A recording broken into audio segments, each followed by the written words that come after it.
Hello and welcome to episode 114 of the Take a Pull podcast with Andy Cummins and Declan Carroll. We are coming to you with the second installment of the Listowel Harvest Festival. A fantastic week so far, and we're going to continue with the Saturday card at Listowel. Dec, how are things with you? Yeah, how are you doing? Not too bad. Been enjoying the race in the last 2 days. Has been good. Yeah, been very good. Kind of two kind of nearly days because we did have some winners, but it could have been better. Yeah, no, you're not wrong. Like Carrickmount Spruce was nice because we said anything above evens was a good price. Yeah. You know, if you were astute early, it would have got, you know, at minimum 11 to 8. There might have been a slight rule 4 in there, but it would have still been north of evens. She returned an 8 to 13 favourite, quite impressive there on today as we record on Thursday evening. And then obviously Mossy Fen Park, I thought put in a nice round of jumping, to be honest, in his beginner's chase. He drifted out to 11 to 4, which you know, Christmas came early with that one, I think. I think it's been a good week, and I feel like I was mugged off a little bit with the two big races this week with the Kerry National. Saying Spanish Harlem wouldn't handle the track, which didn't work out too well. I thought he won very well though. Like he was well on top of the line.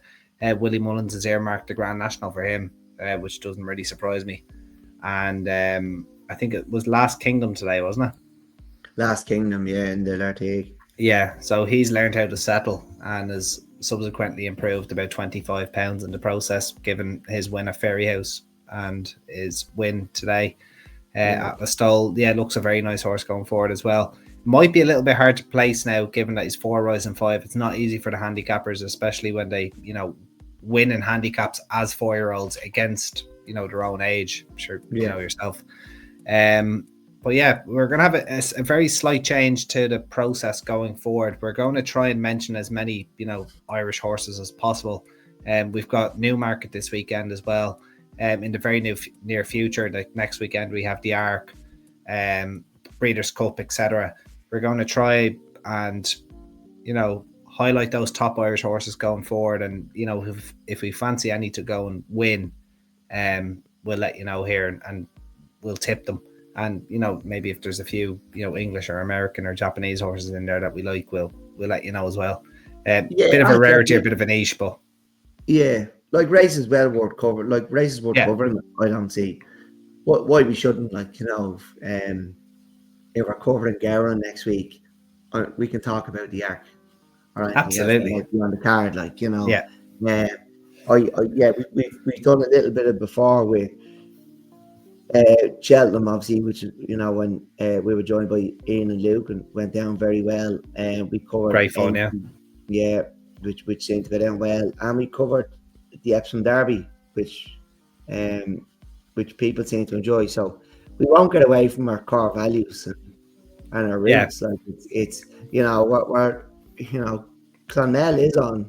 Clonmel on a Thursday is as safe as houses. You don't need to worry about that. Clonmel is on next Thursday, you know. Let's do it, 2 weeks. So we have some really good. You have that 2-day Gowran meeting Friday and Saturday, and, you know, touch wood, Kildana will make his return on Friday at Gowran. Very good. The preliminary plan, anyway. So I'd imagine we'll be busy next week as we, you know, as the jumps begin ramp it up. Yeah, you know, they're certainly creeping back in. It's felt like it this week, and then you have that Gowran meeting. You have that Gowran meeting next week, and you have a Saturday meeting at Ferryhouse, and then you're into that 2-day midweek meeting at Punchestown, which always feels like the beginning of the jump season for me. And, you know, you're back jumping at Punchestown. Things are good. Things are absolutely good. Yeah. You know, once those clocks go back for the winter, you know, you're going to be seeing ourselves on your screens quite a lot more, hopefully, and even before that and beyond that, we're ready to roll.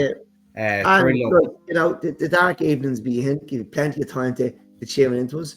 And if you're going for the midweek point, bring us on down, set the phone up, or put the earphones in, put the book down. You don't have to be reading books. Listen to us. Absolutely.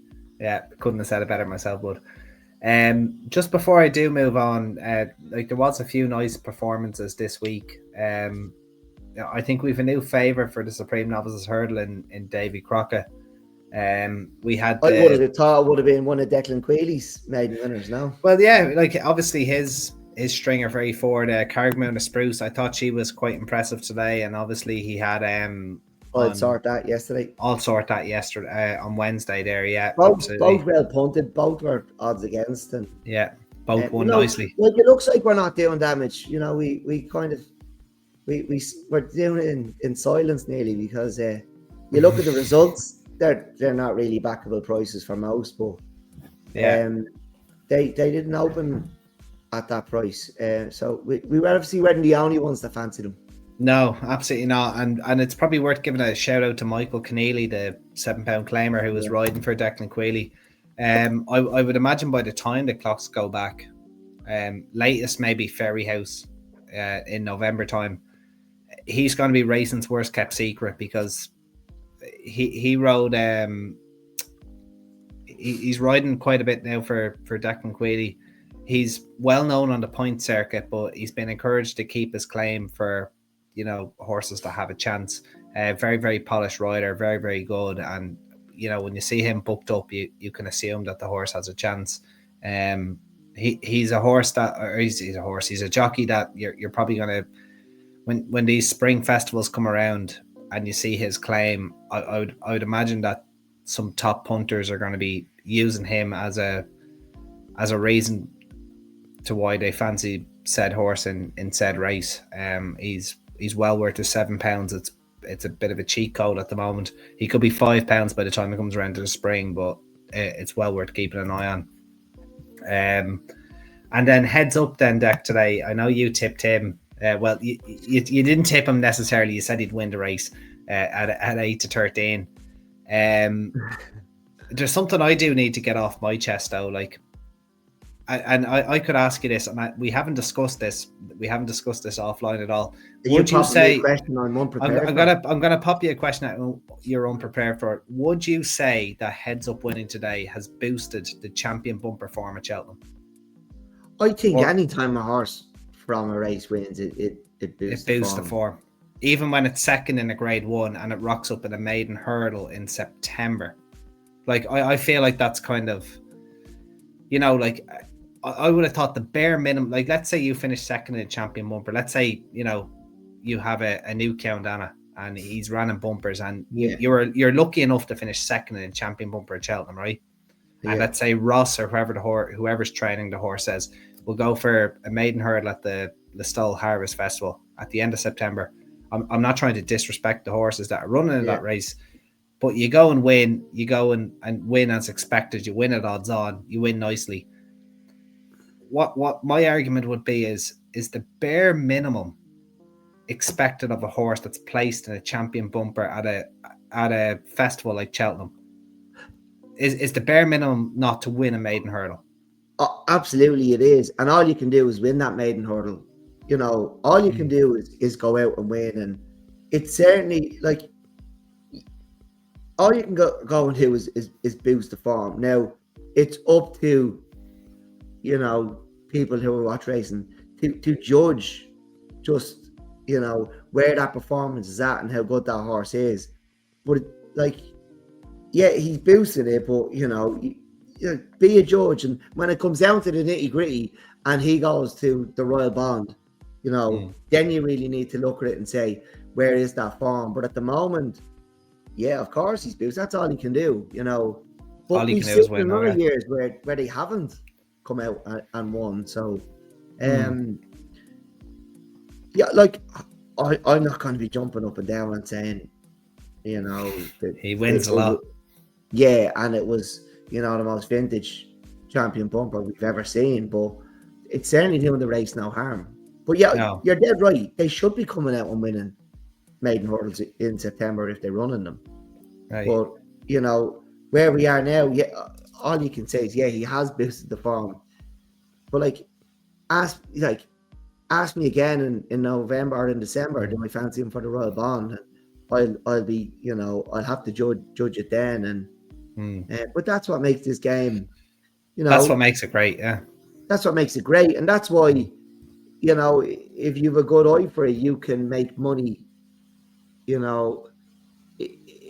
you can, if you can look back and say, okay, look, the form on paper looks shit off in the champion bumper, but you actually go through it and, they haven't really beaten anything and they haven't been tested.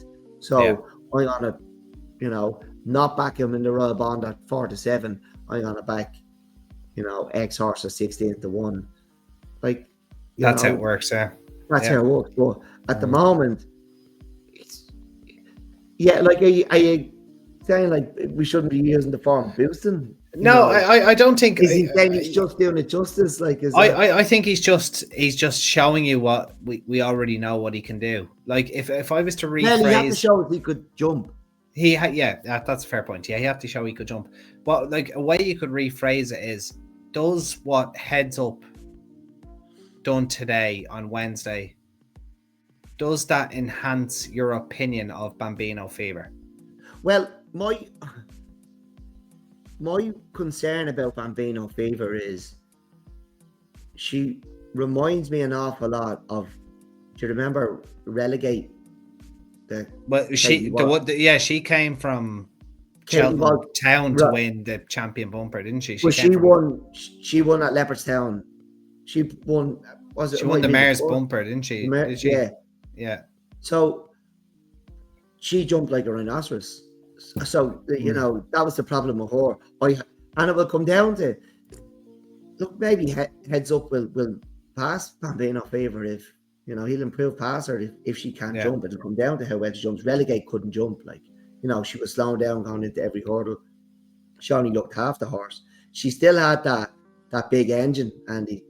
She had a massive. Yeah, in fairness to her, she had a right engine. Yeah, I think that there's nothing wrong with the bumper form. It's gonna come down to how well they can jump. Like we're getting into a different sport nearly now. Yeah, we are. With them. Yeah. So, he's certainly done the form no harm.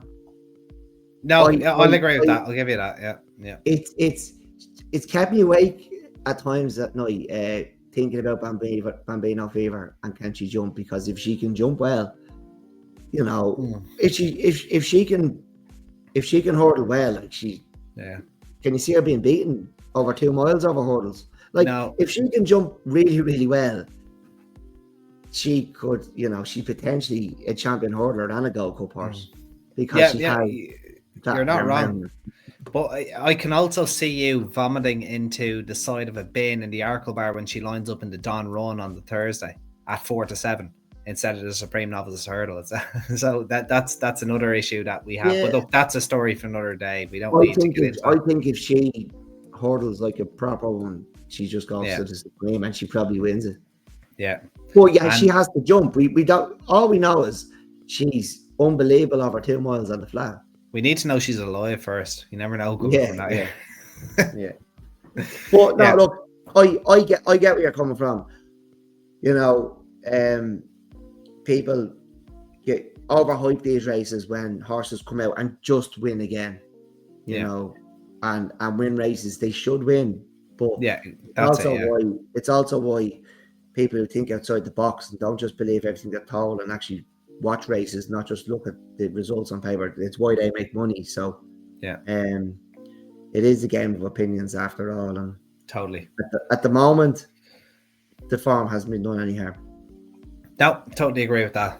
I don't think it's been enhanced, but it hasn't done any harm. That's probably fair. That's probably fair. Right. Well, look, let's move on because we are quite late here on Thursday deck, and the listeners want winners. So let's get the winners in. The John Lynch Memorial Maiden Hurdle is first up on Saturday at Listowel, 2:10. Probably fair to say not the strongest maiden. We'll say we've seen far stronger maidens throughout the week at Listowel who have put on a great show. Fair play to them. I thoroughly enjoyed the racing. Trying to watch it as much as I can while I've been working. Look, this I feel like is a pretty wide open maiden. We have Rip Snorter, great name for a horse, by the way, who has won a bumper on his last start, is now with WJ Lanigan. I can't say I'm too familiar. From Andy Slattery. Won a bumper at Roscommon there in August. I would imagine he's going to be quite well fancied because there's nothing else in here that, like, you know, is screaming out at you with good form. Brosna Town is there for Dermot Weld, quite a rare runner on the in the National Hunt Fair for him. Fifth at Galway on his hurdling debut, rated 81 on the flat by Autad. You would maybe be a little bit disappointed if he was good enough. We got Louis Call, who's rated 112 already. Again, at this time of year, you might be hoping to see something a little better than 112. You've got Who's Who in the Zoo, another great name for Paul Nolan. A horse by Blue Brazil who has not seen the track before, but is pretty well bred in the National Hunt Fair. You got Blue Waters for Gordon Elliott as well, for Jack Kennedy and Gordon Elliott, who probably will be quite well fancied. But Dak, who do you fancy? I'd have it between Rip Snorter and Blue Waters. That they're both bumper winners. Horse behind have followed up. I don't know an awful lot about the trainer that now trains. I was struggling there myself, and I was nearly going to ask you before we went on, but a bit of a no. Now I know one of the men who is involved in the syndicate that did own Rip Snorter, and I was surprised when I looked at the race tonight that he had been sold. Okay. But Andy Slattery's obviously been flying in bumpers at the moment. You know, he's a really, really, really hot strike rate. But I'd have it between those two. I don't know enough about them or any more of them in the race to really put a confident, you know, selection up. But I'd have it between them. I don't know. Would you be favouring the Gordon Elliott trained horse just on? I'm actually the opposite. Like, I feel like there might be a little bit of value in Rip Snorter because Listowel, and I know I said this on the previous podcast, but Listowel tends to favour front runners, usually more on the flat. But Rip Snorter is quite a keen going sort. He's been keen in his first 3 runs. He made all the running at Roscommon last time out. Obviously, he has hurdles in front of him this time. But I would imagine if the hood is on, I can't see him not going forward and trying to make all the running. Like, the form is... Danny's on board. Danny's on board, which, you know, there's no better pilot for a man to, you know, judge the pace. Obviously, we've seen what he's been able to do on the likes of Florian Porter and even, you know, Dancing City at the Dublin Racing Festival. He was able to judge the pace there by taking the lead and then surrendering the lead and then going to win. I would have little to no issues backing Rip Snorter, hoping that I get a little bit of the value, basically based on the trainer, to be honest with you, Dak. I think this horse is going to make all and probably go quite close based on what he's shown at Roscommon and on previous starts. So that's where I'd be going.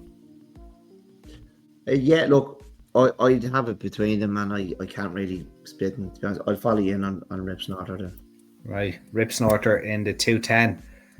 Next up is the Allman Contracts Novice Hurdle at 2:45. This is over 2.5 miles. We have Strong Link coming in here for Ross O'Sullivan on a 4-timer.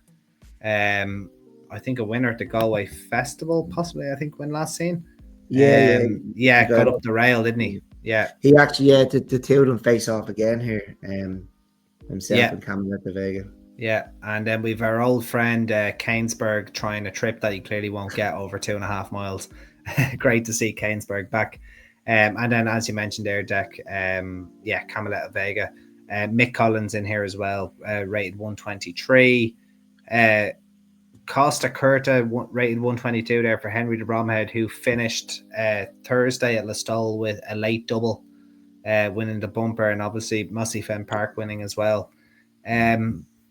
Look, to be honest with you, Dec, I would have thought Strong Link here would have take the beating. I know he's rated 131, carrying 11 stone 10, but like, there's nothing to suggest he isn't done progressing. Maybe you could make the argument that this track might suit Cameletta Vega a little bit more, and obviously she gets a little bit of weight off him, but I'd still nearly think Ross's Mount here Strong Link is the one to be with. But what do you think? Yeah, he's a really, really nice horse, and he's only a 5-year-old. Like, Yeah, the world his eyes are at the moment. He's the highest rated in the race. He stayed on quite strongly to beat Camelot de Vega at very Galway. strong. Now she got £7 that day. She gets 12. It's a lot of weight. It's a change, yeah, for there was sure. only about a length in it at the end, and now she's a year older, but there's enough weight to swing it if she's good enough. But as you said, he's progressing like a right one, so we just don't know where his ceiling is, and Ross does deserve a nice one, and he could be. We just don't know how good this fella could be. Like, he as I said, he is quite nice. Yeah. But I'm going. I kept coming back to Costa Corte earlier, and he's only had 3 runs. He was second at this wheel back in January. He was an easy horse I winner love. in May. Yeah, if you're prepared to put a line through his run the last day, and judge him on those two runs, I think he's the one that could spring a bit of a surprise here. I don't know whether he's going to be much of a price now. He will be. I know he'll be a price. He'll be behind Ross's horse and Camelot. Oh yeah, he definitely will. Like, but I don't know. When I'm saying he might spring a surprise, like, I don't think you're going to be getting 16 to 1 on him. It'd be single figure price, I'd imagine. Keynesburg obviously isn't going to get the trip. Will travel like the best horse in the race. He'll come there swinging, won't he, before the last end? Yeah. Like, they dropped him back to 2 miles and he won. After us basically calling this for the season, they dropped him back to 2 miles and he won, and now he's maybe we got paid on that as well, which was the best bit as well. He was napping a tap at Tremor when he won, didn't he? Yeah, but he ended up winning at 1-25 or something, did he? No, we got a much. I think we got 9-4. I mean, he didn't win at 1-25. Yeah, I know, but did he not? Yeah. Was there not a couple of real 4s and then? He won at 8-13, but there was no non-runners. He was odds against when we tipped him because there was a horse by Blue Brazil in there for Henry, I think. That was second. I don't think he was even second. I think he was third. Tried to go with Keynesburg over 2 miles. You can't do that. No, you can't. You just can't do that. Yeah. You can go with him tomorrow. Yeah, no problem. No questions asked tomorrow. Just follow him.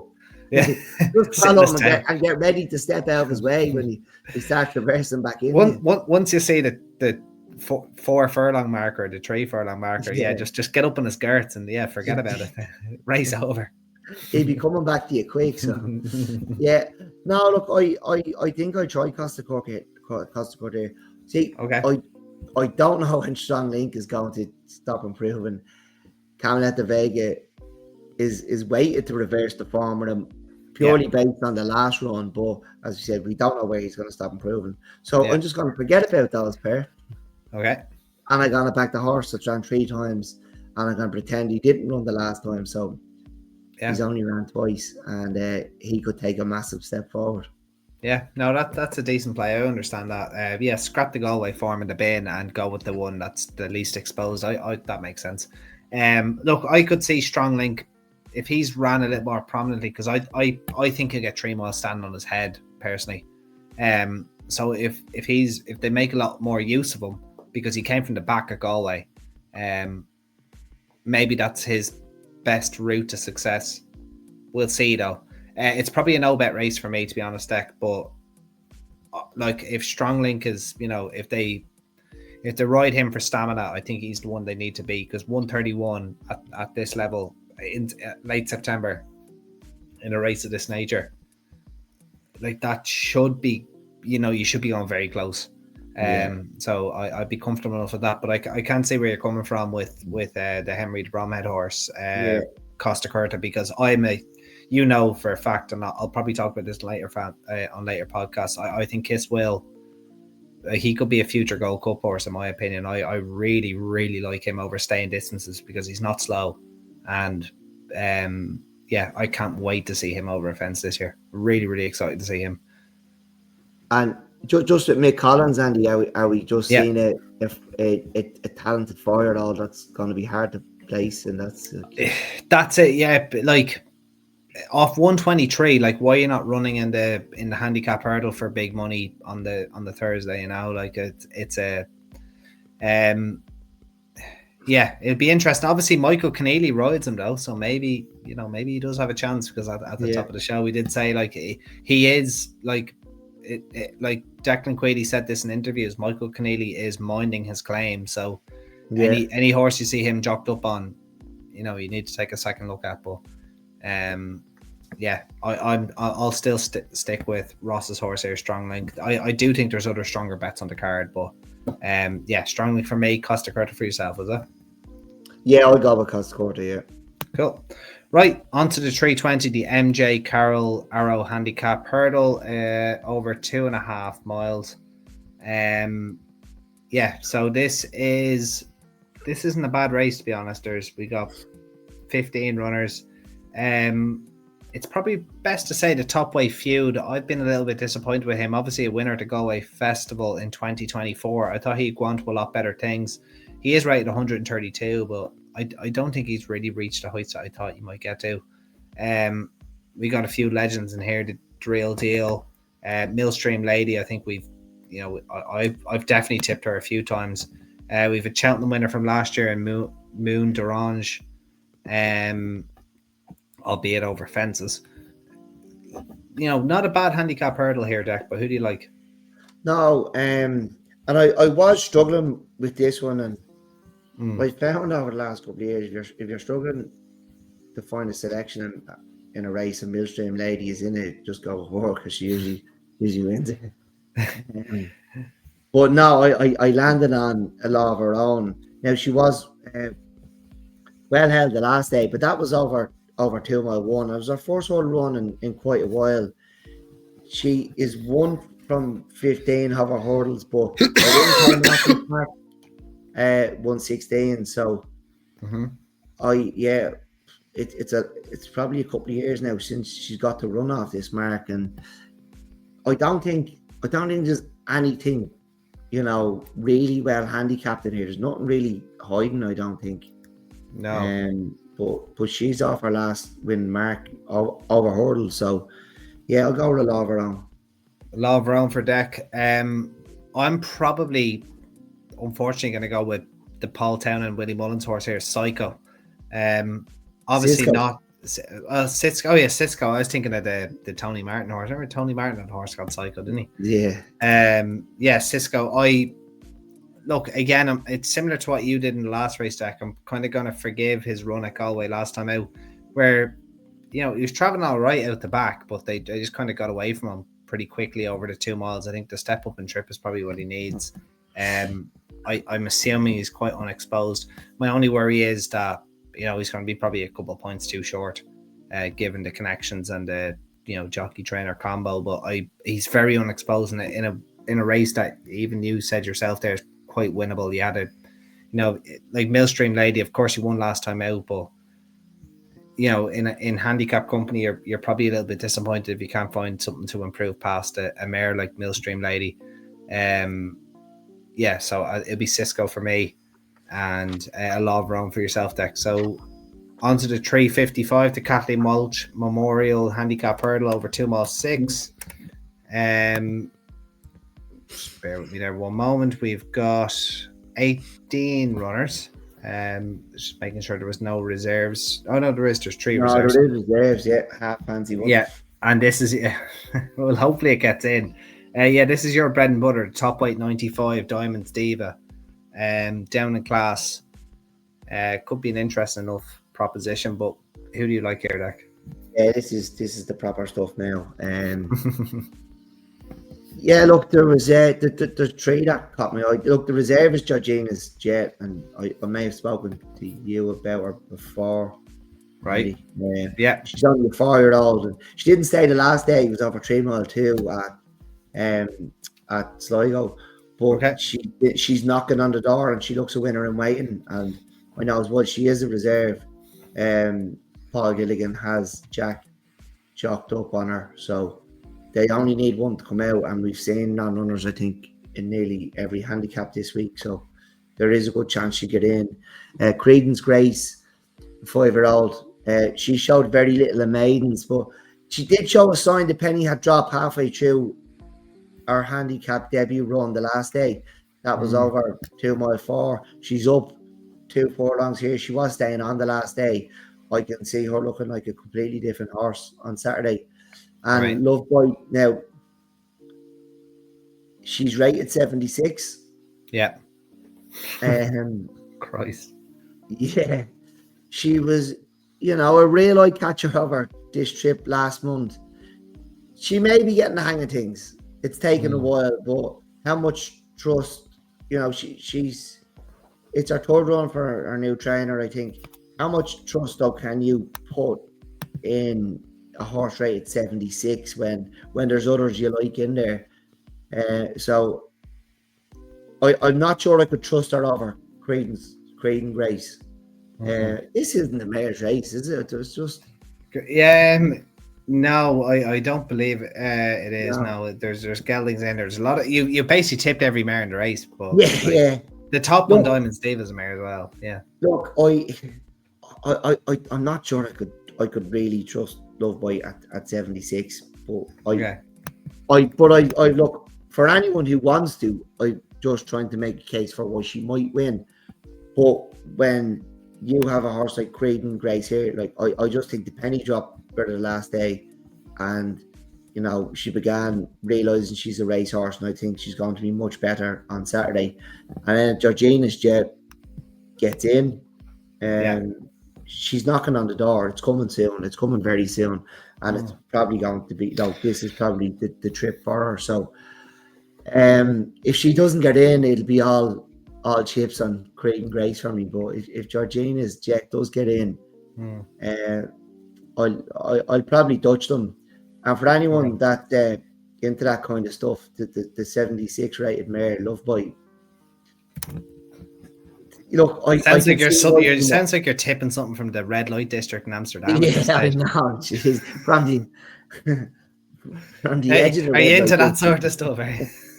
Yeah, Love Bites. So that's my 2 cents on this race, anyway.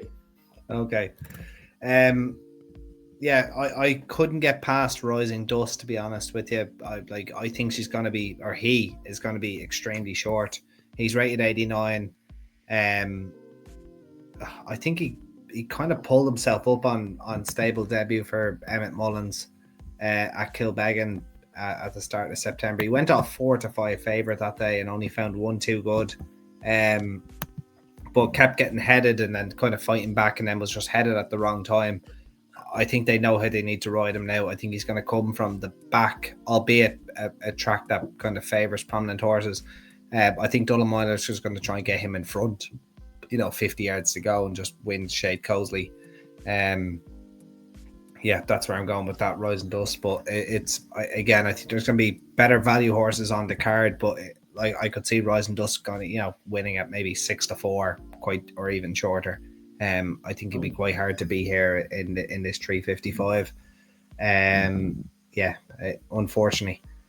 Right, moving on, since I've tipped a 6-4 shot. Dex given out to me there.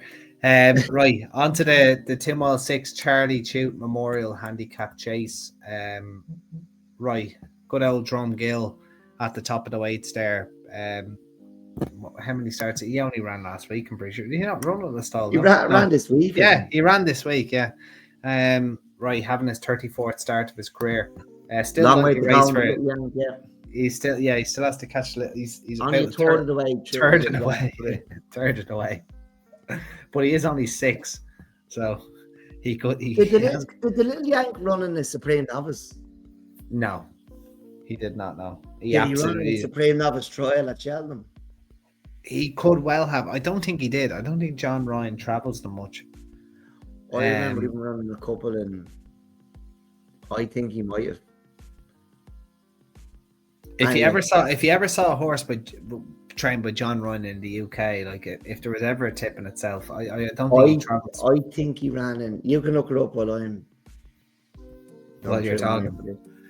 Right. Well, who do you like here in this half four? Look, there's two I like. I think Talking the Park may have been trained for.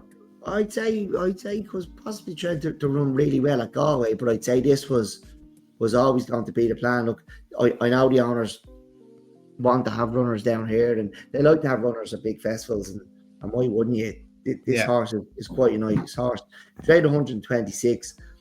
He won a handicap hurdle of 116 at the Galway Festival. He ran a cracker in the beginners this year back at Galway. Like 126 should be well within his range over fences. He's boy walking the park. He's actually a horse I've been following quite a long time.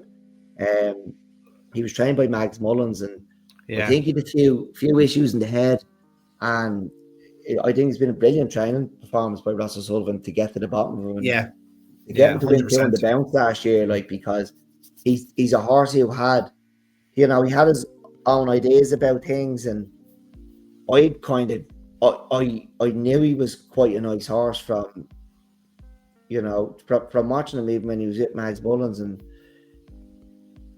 I just didn't think he'd ever win then at one stage, because he just he liked to do what he wanted to do. But he won twice on the bounce last year. He went really, really close in the beginner's chase. I think it was run by the John McConnell horse. Intense approach.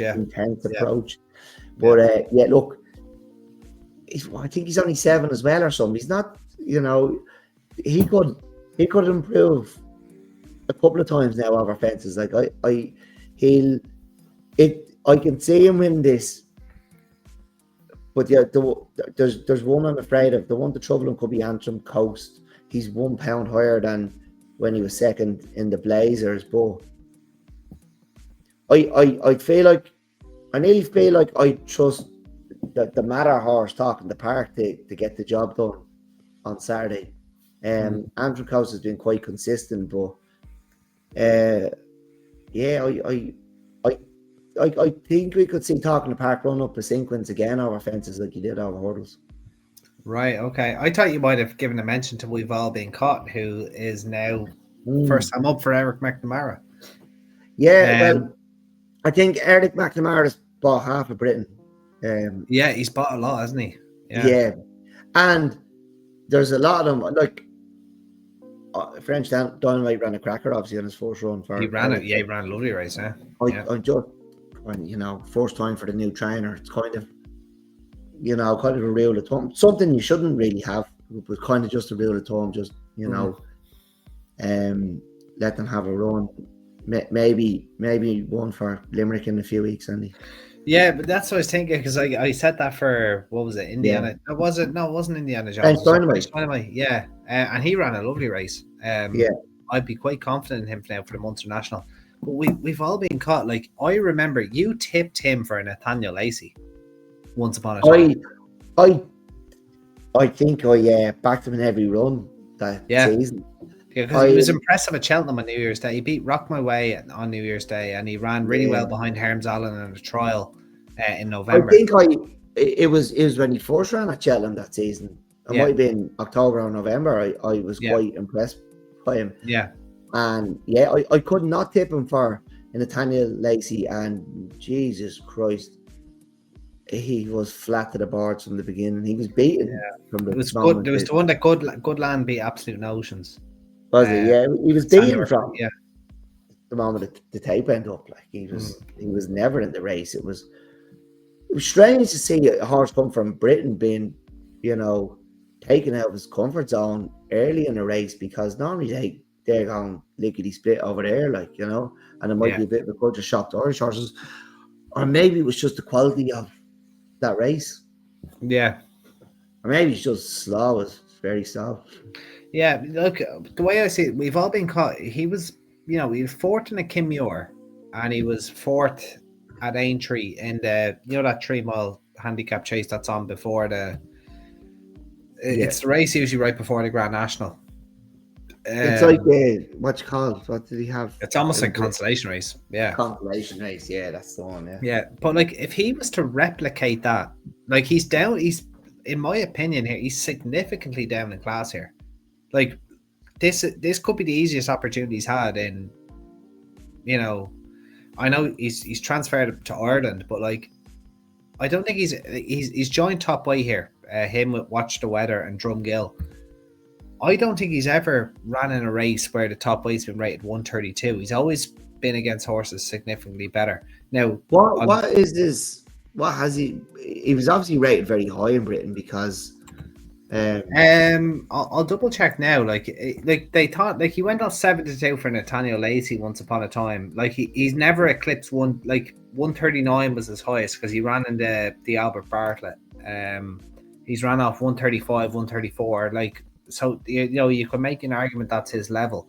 But like if you go through his form, he's always ran in, you know, graded handicap chases or over hurdles. He ran in Saturday races in Britain. Yeah. Saturday racing in Britain, like, you know, this isn't a bad race, don't get me wrong, but like he's never really been the bully, if you get me. Like he's never been the one off top weight. Like I sometimes on the old podcast I was used to reference you know, Royal Pagoi, like taking kids lunch money around Haydock and handicaps, and you know it was his lunch money. We've all been caught has the opportunity now to steal the lunch money of, you know, horses rated in the low 120s or mid 120s. Like Talking Bar could be progressive. Mousy Brown, I think we know what she can do at this stage. Ambitious Fellow, Supreme Gift, like, you know, Antrim Coast, fair enough, 7-year-old, second the last 3 times. Yeah, but I think Bradley, I think with Royal Pagoi, like he's a horse capable of running in a Gold Cup. Who was right then beating up really poor horses, you know, in the Rodney Marsh. Like what we've all been caught wasn't good enough to run. Oh yeah, no, totally agree. I'm kind of I need to, you know, relative but to the same level time, like I get to say some horses are like just really top class handicappers and they can carry weight, not a bother, and they will always be there or thereabouts. Well, I'm not sure this horse ever fulfilled. Yeah, no, that's fair enough. I think what he's shown through his career, I'd be comfortable enough taking a chance on stable debut for him to beat the piss out of high 120s horses because of the caliber of race that he's been running in. I'd give him a chance here and I'd give him a chance next time out. So that's where I'm going to go here. He's only 8 as well. He's only 8, yeah. Like there is an opportunity here, and maybe Eric McNamara is a better trainer than Nigel Twiston-Davies. Who knows? But I'm not. That's not what I'm saying. I'm just saying maybe. Well, it is, isn't it? kind of. Anyway, and yeah, a reminder of your selection there, Dak. Oh, sorry, it was Talking the Park to beat Antrim Coast. Talking the Park. Yeah, here's you with a forecast. There's me saying, yeah, okay. Go on. Right, the 505, the John and Terry Moriarty. How many memorial chases is there on this card, man? It's in memoriam to everyone, but anyway. Some mask going to be said in the stone on Saturday. This mask could be. And here's us saying mask here tonight. A few Hail Marys here at Listowel on Saturday. So the John and Terry Moriarty Memorial Qualified Riders Handicap Chase over 3 miles is the penultimate race on Saturday. Yeah, Back Me or Sack Me is the top way here off 122. Just the 12 stone 6 he has to carry around here. Lonesome Boatman ex. He was ex, but Mulryan, isn't he? He was Mulryan and. Oh, he was Ballymore horse. Yeah. And he is a ex Ballymore horse trained by Martin Brassel. So yeah, he could illustrate Martin Brassel. Caesar Rock, who I think he's as slow as soil creep, but he's in here as well. He won the last 2 starts ago, Tremor, and then we've got Pride of Place, good old Doran's Law for Philip Rothwell in here too, and Horsecore Claremont. Good to see him back as well now, trained by Charles Copley. 13 runners here, Deck, but who do you like? Oh, Andy, can you help me work this one out? I can try. About 8-year-old. Okay. well beat the end of last season now, and then on his return in July. Now his return in July was over 2 miles. It was actually in the race that Keandana ran in at Tipperary. Okay. So look, you'd forgive him that one. So he's £11 lower now than his run at the end of that in last October. Right. Which was he was well beat, but it was would have been at the end of his season. Okay. Have I got everything right, Ed? Am I reading? What when you say last October, so you're talking what 123. Hang on, now just literally last calendar year. So don't forget about the days, right? Because he's gone. He put away for the winter, right? He's come back out and he's ran poorly again, but it was over 2 miles. Okay. In July. Okay. So 2 runs ago, an 8-year-old ran off £11 higher than he's running off on Saturday. Yeah, I can see where you're coming from. Yeah. Was that way behind McDermott? Was it? Or no? I just have I. Is there something? Have I missed something? Like, is there Pussy? Like, I don't. Out of handicap or something? But no, he wasn't. He was at so 118, 120, 120, 123, 123, 123, 123. 127. And then he was dropped to 114, and now he's off 112. So he was dropped £9 over the winter. It looks that way, yeah. So he ran at Galway in a handicap chase. He ran the Blazers. Ran the Blazers and got dropped £9. It's like he did carry 10 stone 4, 123, and so he wasn't out of handicap. He was dropped £9. It looks like 138. I'm just trying to see who the top weight was in the Blazers that day. 138. No, he wouldn't have been out of the handicap. No, it looks like he's just been significantly dropped. Yeah. Now obviously he hasn't ran well behind Arctic Fly, but as you said, but that was over 2 miles. Yeah, that was a seasonal reappearance. But he was dropped another £2 for that. But he was dropped £9 for a bad run and a break. He's only 8. It's not like he's, it's not like he's gone to the game. Yeah. Like, so look, you step back up to 3 miles here. You'd have to say he has a chance. Yeah. Mihal, he won a handicap hurdle in October off 95. He's off 97 here. Lee Shanahan takes the ride. Lee, obviously, he lives local to me here, and he's a great lad. I think he gets a bit of a break. He'll keep going. I think he's a really good rider. His dynamite is he's entered tomorrow, and he is a reserve tomorrow. He won a hurdle race off this mark back in November. He won on his second chase start last time out. He's only a 7-year-old. He's running off 95. He obviously ran the last day. It might have been probably a beginner's chase. Is this handicap chase debut? I just know that he's running. No, he won off something like 84 in a chase the last day. Okay. But he's won off this mark over hurdles, and he's only a 7-year-old. Like, if he doesn't run tomorrow, I'd be struggling to split him and Battle of Meerbat now. Maybe on form, I'd have to go with he's dynamite, but Battle of Meerbat's a real head scratcher for an 8-year-old to be running off £9 lower than he did 2 runs ago. Like, he'd have to be dangerous. He'd have to be dangerous off that mark, because it's not like he was out of form before that. So, I'd be struggling to split the two of them. If I had to split them, I'd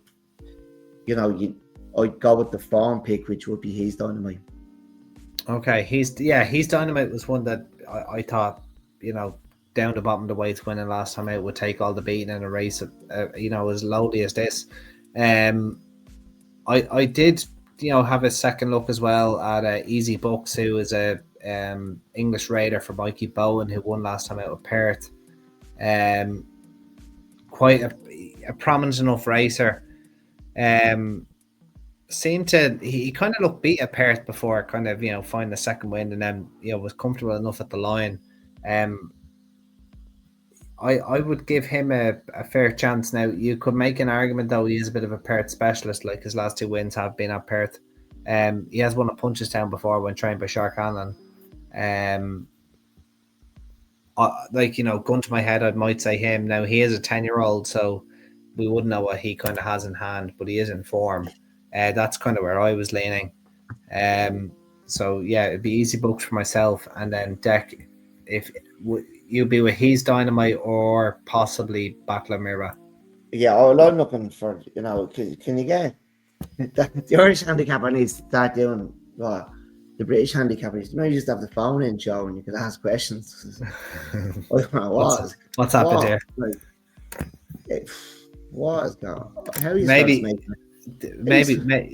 we could ask the handicapper on. See, I'm sure he'd be only delighted to come on and chat to us. 18 months ago, this was so straightforward and easy to follow. This is like, yeah. The Listowel drops Kiandana, down to 88 or something over there. Happy day. This winter. Get canned a few times. Yeah, see what happens. You don't have to get canned. Just have a bit of a break. Have a break. We were canned in Market Raisin. Stop us down. God, give us £6 off there. Yeah. Right, the Listowel Printing Works Slanawalia bumper here, Deck. So, interesting enough, the horse that jumped out at me, not because I thought he'd win, but that Danny Feeling, obviously with 5 runs already in bumper company, and then Manila Emperor, who has had 4 runs, although 1 and a point. Yeah, I look, you know us with bumpers, we're probably just wasting our time here going through this. But is there any? I know Andrew Slattery has one in here. Do you like that one? Oh, look, you'd have to fancy whatever Andy Slattery was running the bumper, but Al McCarthy has 3 of them in there as well. So yeah, and he's flying at the moment. Flying. He's doing a Rodwell. Flying. Yeah. They're all 3 debutants. I wonder if they're just down for company to get a day out. So it's rare enough you see a trainer debut 3 in one race. Like Willie Mullins usually only does that in the Triumph Hurdle or the Spring. He can't even do that anymore. No, not allowed to do that. Yeah, he'll do it in the Spring Juvenile now. Watch. At the race vessel. Yeah. Look, I don't know. Andy Slattery has a 5-year-old Parnell tree. Okay. Has to carry 12 stone. Has to, he's carrying a penalty. I'd probably side with him because I don't know about the Al McCarthy horses. You said they're debutant, so we'll take Parnell Street to finish off the festival. I thought Parnell Street had a good chance myself. Napping a bumper. Napping a top. He was pretty authoritative, I thought, and I think he could make all the running. Yeah, he does look like a nice horse, doesn't he? I thought he does, I thought. And you might remember from your famous 4-timer at Ferryhouse in January, Parnell Street was pretty unfancy that day, and he got picked up late by the Tomp on Tomp. Yeah, and look, I know we both tipped on Tomp on Tomp, and you had the 4-timer, but I thought it was hard to argue Parnell Street wasn't the best horse in the race that day. The Thompson, he just took off. And he's like he motored, yeah. He just were they stopping or did he fly? Yeah. I don't think. Yeah. He struggled since now, and he's in Britain now, and he was beaten on stable debut. He was, yeah. Bit disappointing. Look, I thought Parnell Street ran okay at Galway. I think that was a stronger bumper than what he's gonna find here. He was very authoritative. They made use of his stamina at Killarney, and I think they're going to do similar here. So yeah, I'm actually with you. I think Parnell Street has a right chance personally here. In the bumper, in the jolly, in the old bumper. We both fancy Parnell Street. We both kind of gave a nod as well to. I don't know, Rip Snorter. I don't know if you were kind of. I was struggling to split the 2. I was kind of, not respect, but I don't know anything about the trainer. I was kind of maybe ignorantly saying, well, like Gordon's going to find more improvement by his when I'm struggling to split them. But what else did I like? I don't know. And there's nothing I'm overly confident about on this card. Okay, well that's fair enough. Look, we'll just go with the bumper, and I like Rip Snorter. I think he's got a good chance. I think he's going to be a little overpriced based on the trainer as well. So there'll be my main two. Look, I'll really quickly rattle through Newmarket, and I'll try and keep it under an hour. Obviously we've got a fantastic card across the water. The Royal Lodge Stakes Group 2. We've got Action and Daytona for Aidan O'Brien. Both horses will have nice chances.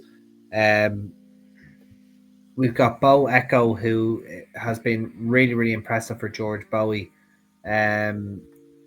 He's going to be probably a shade under 2-1. He's related to Royal Rhyme. I wouldn't give Action. I wouldn't say Action would be without his chance though. He's very close relation to this year's Derby winner Lambourne. He's out of Gossamer Wings by Frankel. So pretty much a 3/4 brother. Was well on top at the line at Galway when last seen when beating Perisher. I don't think he was doing a whole lot in front, to be honest with you, that day. And I'd imagine they're going to try and make all there in the Royal Lodge with him. The Chute Park Stakes, I think this is one of the most loaded Group 1s you're going to see all season, personally. I've said this to you offline, Deck, in other groups, but if you are going to watch one race from the UK on the weekend, the Chute Park at 2:25 on Saturday is probably the one you want to watch. We've got Beautify, who I think we both tipped for the Migler. She's around 4-1. The favourite is Royal Fixation for Ed Walker, the Louder winner. She's 15-8. We've True Love, who went off, I think, like 1-3 almost or something for the Phoenix Stakes. She's in there 4-1. The one I'm sticking with though, and I tipped her on the podcast the last day at Tap 113, Havana Anna, who, due to my great judgment, I think she was 14-1 when we were recording that day. You can get her at 18 or 20-1 right now. She kind of raced a solo in France last time out and was only done quite late. She was really, really impressive though on her start before that at Nace and Listed Company. She has to reverse the form with True Love, but I think she can do that based on her first ever run. She bumped into Gastad, True Love and Susie Songs in her first two runs, and then was really impressive on her next two. And only went down, in my opinion, very, very unlucky circumstances at Longchamp when last seen. She's 18-20-1, depending on where you look. One of the best each way bets of the week, in my opinion. The Middle Park Stakes, not much for me to kind of report on there. Aidan O'Brien's kind of punted on that race. Kansas first approach in Brussels. You can kind of poke holes in all of their form. The Publishing Sun for Joseph O'Brien, massive run on debut. Group 3, he ran on debut and was possibly a little bit unlucky. He motored home to finish just closing behind Mission Central. He'd have to have a right chance. 9-2, I think the market's kind of caught him though. Havana Hurricane might be one that could go well at a big enough price. A reliable enough sprinter and could improve for slightly better ground. I'm not going to get involved in the Cambridge or any other races there at Newmarket. Deck, I'm not going to put you on the spot for it in the Newmarket, but was there anything you liked through that card, or are you happy to leave it? I haven't looked at Newmarket, Andy, but we all know Nürburgring is going to win the Irish Cesarewitch, don't we? That was my next port to call, the Irish Cesarewitch. A great card at the Curragh on Saturday as well. And the Irish Cesarewitch, obviously with a big purse, has kind of taken away from the E-board, the Cesarewitch in the UK. But look, that's not the Curragh's fault. That's their problem. The money, that's absolutely their problem, man. And we've got a fantastic staying handicap here at the Curragh. If there's anything else to rattle through in the sprint races, probably not. I'm just having a really, really quick look. We've got the Beresford Stakes as well. Group 2 over a mile. I'd say Gary on maybe the one to be with there for Jared Lyons. I thought he was very impressive on his debut.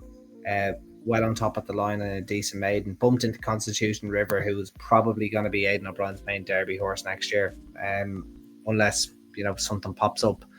Sorry, Andy, when is the Beresford on Saturday or Saturday at 2:35? Yeah. Oh, so we got Hawk Mountain and Port of Spain in there for Aidan O'Brien. So let me know what you think of that deck if you're having a quick look. We got the Schweppes Trophy Handicap, 7 furlongs or 310, a decent enough little handicap there, but I don't really fancy it. And then we got the Goffs Million at 345. The Meigler favourite is in here composing. She's going to be probably long odds on, even though it's a 30 runner, race for £1 million. She went off pretty short for a Meigler stud stake, so she is technically dropping back in class. She is probably going to be hard to beat. It's hard to really know kind of what to expect in terms of competition. We've got plenty of English horses opposing, and if you saw money for any, you could always take a second look, but it's a proper competitive race. The McConnell's Bar Newbridge rated race, nothing really there, neither in the maiden, to be honest with you. And then there's two maidens to end the card, which I think is a bit strange, but what can you do? Really, really good card on the weekend though from Newmarket and the Curragh, but I would definitely be with a few there at Newmarket. Havana Anna mainly at 20-1. I think she has a serious chance, and I definitely give Action a chance in the Royal Lodge as well at Newmarket. Deck, anything else before we leave? Just the horses are, which that's Saturday, isn't it? No, look, I'm looking. I am starting to really look forward to the return of the jumps now, and I'm thinking ahead. We do have Clonmel this Thursday. Gowran, that's a nice meeting at Gowran coming up, and is this could be the. I think that Gowran meeting might have been the first ever tap. It's. I was about to say, 2-year anniversary. It is indeed 2-year anniversary. So, look, thanks for everyone who's stuck by and joined in. So really looking forward to. I never like to get too ahead. I do look forward to the Arc. It's a race I love. I love the day, and probably start to give out shite after the first race now about French racing. But I'm really looking forward to the jump season coming back, and this week's kind of got me in the mood for it, and I'm looking forward to getting back to doing more days, Andy, because we didn't get to do an awful lot through the summer, and we probably didn't do as many in season 2 as you did season 1, but hopefully we both freed up to do more and get back to finding plenty of midweek winners. Yeah, no, I totally agree, and I'm going to be a hell of a lot more free. I know that from a personal point of view, so that's good. I might even get into a little bit of writing, especially if there's a few bit of things. I do quite enjoy that, and it does help with the study as well. So, just keep an eye on our socials. That's the main thing. But Tap 115 will, as Deck said, very likely to be Clonmel. And we're going to motor on now through the winter. I'm really looking forward to it now myself. And just as the winter comes in and the dark evenings come in, get home from work, get a cuddle into you, get down the pub for the pint, get the earphones in. We're on YouTube and Spotify, so you don't have to watch us, you can listen to us. Get down for the pint, listen to us, have a chat with the barman, tell him about us, tell the fella next to you about us, and hopefully we get you a few winners. Sounds like a plan, bud. I totally enjoy. I totally concur with that message. But until then, guys, we really appreciate it. Just keep liking, sharing, subscribing, commenting. Tell us who you fancy. We are interested. We want to know. And until the next time, guys, thank you very much. That was Tap 114. All the best. Bye bye.